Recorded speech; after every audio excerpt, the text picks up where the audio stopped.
But it occurs to me as an old-ass man that all adults, and most of you are adults, right? That every one of us, we've got trauma. Like there's parts of our lives we look back at and like, oh man, that sucked. And sadly, some of us have some backgrounds, as they say, that would peel the paint off your car and kill your lawn. And sadly, we must keep limping through life.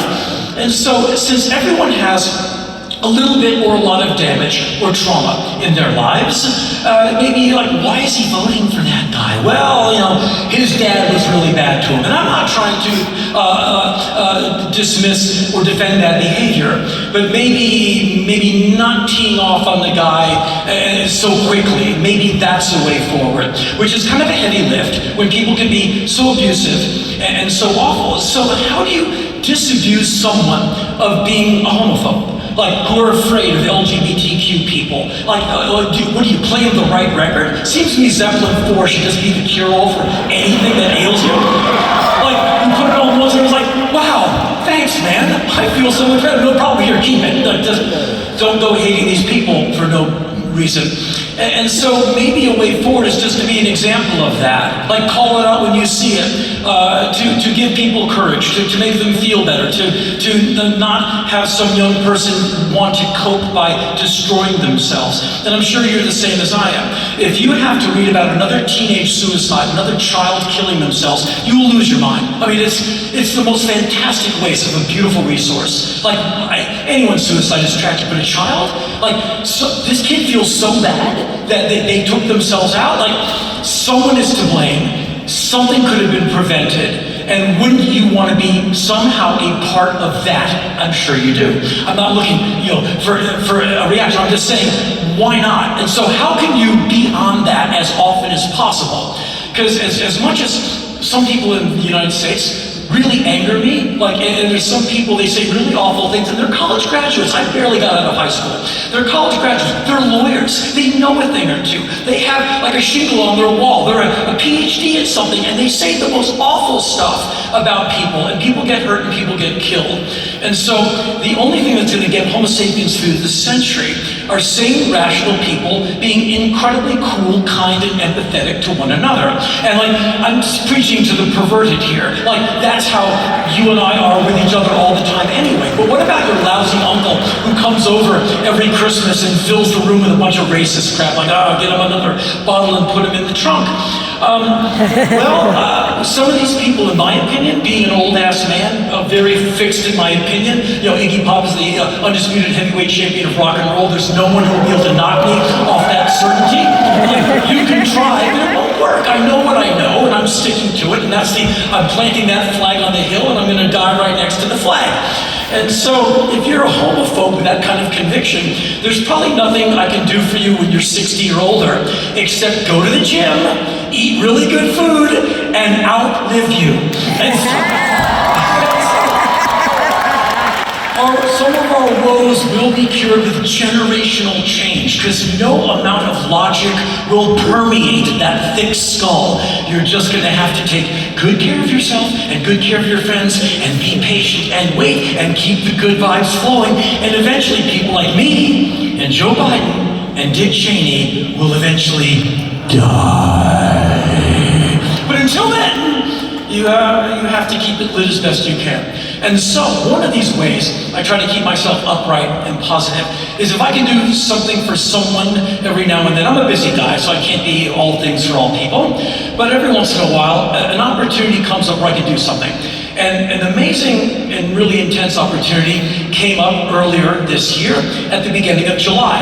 And so I'm doing my work, and I get an email from a guy at a record label that I know, and he said, hey man, there's a friend of mine, a really cool person. She wants to get in touch with you about her husband, and I want to let her explain it to you. It's pretty heavy. I can vouch for her, permission to give her your email address. I said, absolutely, I had no idea what's coming. About a day later, I get an email from this woman. I won't say her name because she's not here to defend herself. She said, dear Henry, thank you so much for giving me your email address. I met my husband to be 15 years ago, and one of our first dates was going to see you talk for way too long at way too high a rate of speed on a stage.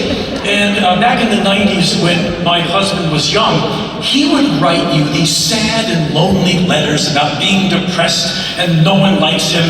And you wrote him back every single time with a positive message, like, hang in there, youngster, just keep raging. Like, I prescribe 2 doses of Funhouse, 1 dose of Raw Power every morning, and keep on jamming. And she said he kept all the letters. Like, I don't know how many times he's shown them to me. You mean a lot to him. And I can't thank you enough for writing him back every single time, like with a stamp, like this is like 180 years ago. But punk rock instructs me, whenever someone says Marco, as best as you can, you must say Polo. Like, you can't let someone just twist in the breeze or pretend you didn't hear that. As best you can, you should respond in order to help someone out who might be flailing. Through no fault of their own. A young person is sad and lonely. I get it. I totally understand that. That's why there's Joy Division records. But in case you haven't found the wonders of unknown pleasures yet, they would write to me, I guess. And so she said, so here's what. In October of 2022, my wonderful husband went to a tech conference. He's a designer guy. And he came home and he said, I don't feel good. I don't know what it is, but I feel really bad. And she, well, let's go to the doctor. So they go to the doctor, and he gets checked out. It's cancer, and it's really aggressive, and it's just really coming for him. She said, Henry, we have run out of options. We've tried everything, and it won't stop. And so it's just a matter of time now. And Henry, I know you're busy, and I don't want to, we have respect for your schedule. You're a workaholic, we get it. Do you have time to maybe make a 10-second video to send me so I can show him? You just go like, hey, insert name here. Hey man, hang in there, or maybe a text. And like, to me, this will not do.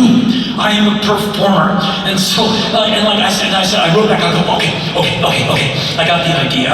I'm a Luddite, but if you can set up a Zoom chat, how about we all get together on our laptops and look at each other right in our face? And I can hang out with you two for a while, and it's better than a little video, and it's better than a text. She wrote back, she said, oh, absolutely, are you kidding? He would love that, you'll do that? I went, well, yes, but you gotta book the Zoom chat, because I can barely get on Zoom, I'm a moron. She's okay, next Tuesday, 2 p.m. your time. I'm like, okay. So I came up with an idea, like, it has to be fantastic, like Halloween for the kids next time around. So I came up with this idea, I'll put on a show. And so I'm old, and I kept everything, so I have a million ancient punk rock rarities. Like when the guy from the band wrote the thing on the piece of paper, I still have the paper and the pen and his hand. I got it on eBay. And so I went back, I go, I have this idea. Since we have screens, I can do like a show and tell. How about I show things that are big enough to where you can really see it with the story behind it. And I know the kind of music he's into, so I can put on a really good 5 to 11 minute presentation. She said, oh, he'll love that. Like, I said, okay, I'm on this, I got it. When we get together on Zoom, I'll be ready. And so days go by, and it's go time. I've rehearsed everything, so I can not have, second takes. So I got everything lined up in the order I want to present it. And so I stumble onto the Zoom thing, and I see them, and they're sitting together. He doesn't look that good, and they're waiting, and I don't know enough about it. I have to unmask the video part, so I can see them because they know how to use a computer, and I have to hit the thing where the image of my face comes on. I'm like, oh, there it is. And suddenly my face appears, and they lean back from the screen. Like, I startled them. And I don't think I'm that bad looking or that terrifying. But I think they were just kind of amazed, like, he really showed up. And they're like, whoa. I'm like, hey, what's happening? And they're like, whoa, hey, you showed up. I'm like, well, you put the Zoom thing together. Thank you so much. I go, hey, man, it's good to see you. Tough patch you're going through. And he's like, yeah, tell me about it. We're just trying to keep it light. So I said, your good wife said it was okay for me to show you a few things you might find interesting. And I said, did you know that 135 years ago, the Misfits did the Horror Business EP, 25 copies in black, it's much sought after. Here's one right in your face.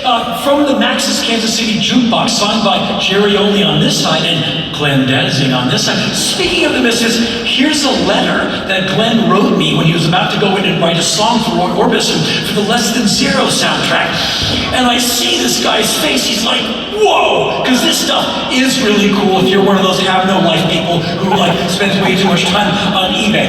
And so, I run through all this stuff. Here's the lyrics for this very famous Black Flag song in the songwriter's handwriting. I'm the guy who held on to everything, so I run through all this stuff. I've got anecdotes, and we fill some time, and he seems to be having a really good time.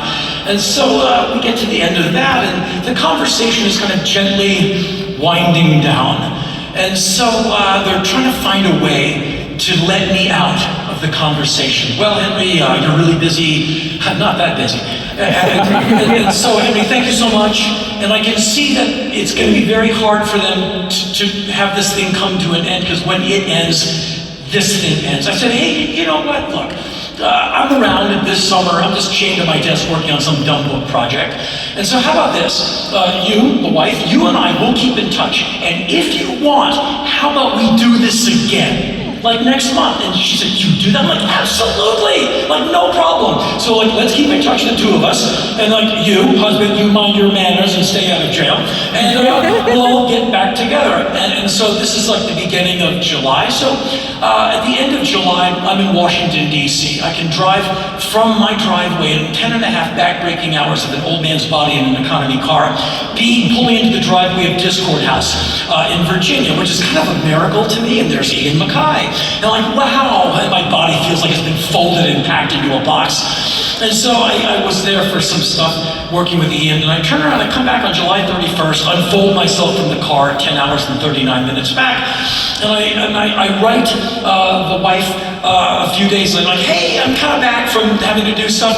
What about we get back together again and do a thing? And she said, on July 31st, he passed away. We were all there, and so now he's gone, and she is a single mom with two beautiful boys. And so her life, it's gonna be uphill. And I wrote her, I said, sorry doesn't mean anything. It doesn't bring anyone back. I'm so sorry. If there's anything I can do, just my door's open, you've got my email, you've got my cell phone number, please, anything. I'm happy to help. It'd be a bit presumptuous. I'd be like, hey, if those kids need a crazy uncle who lives with a bunch of wild rednecks who are packing, let me know if there's anything I can do. I can give them a Ramones record or whatever. I don't want to impress myself onto her life. I said, look, if there's anything, if you think of something, and beyond that, let's keep in touch. If you want to write someone, I'm around, and thank you so much for letting me, meet your husband, even though it was through Zoom. And this is this kindness, almost like a blessing that we humans can do for one another. And it was like a 35-minute Zoom chat. I do them all the time for press reasons and podcasts or whatever, and it's no big deal. But this one was, it weighed a ton. And she wrote me, she said, God, he was so happy after that. He was so happy, thank you so much. And why not, take some time to make someone happy if you can. And to me, you do what you want. I would never tell you what to do, except